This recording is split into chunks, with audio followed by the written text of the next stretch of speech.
il primo casinò del mondo.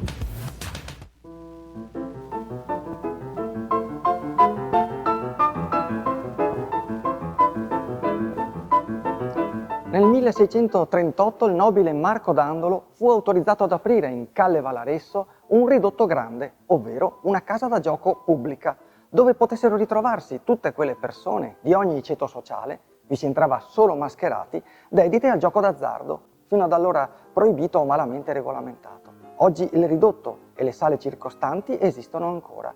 Sono state meravigliosamente rifatte nel Settecento e sono parte dell'Hotel Monaco e Gran Canale.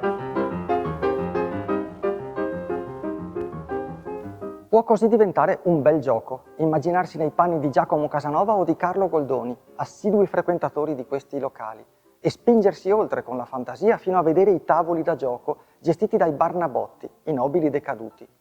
La prima sala è detta della Crozzola, ovvero della Stampella in veneziano, perché i giocatori più anziani, che salivano le scale arrancando sui loro bastoni, non avevano la forza di proseguire oltre e si fermavano a fare le loro puntate qui.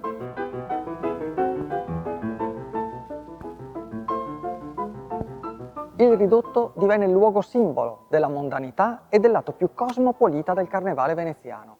Ma le dissipazioni di capitali, la frequentazione di cortigiane e il collegamento fra usurai e nobili tenitori di banchi crebbero al punto da diventare scandalosi.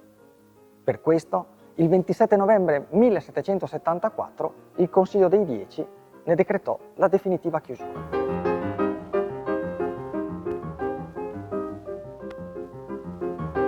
Ancora oggi si può varcare la soglia della stanza dei sospiri, un po' appartata, e assistere immaginariamente a puntate da capogiro, con il passaggio di palazzi e interi patrimoni familiari da un lato all'altro del tavolo, con una sola puntata. Oppure pensare di ammirare e farsi ammirare dalle cortigiane assiepate sul ballatoio, in attesa di un possibile cliente euforico per una vincita appena realizzata. Infine, giocare a sfuggire ai creditori attraverso la porta ancora mimetizzata tra gli stucchi, per allontanarci con una gondola immaginaria destinata a portarci altrove.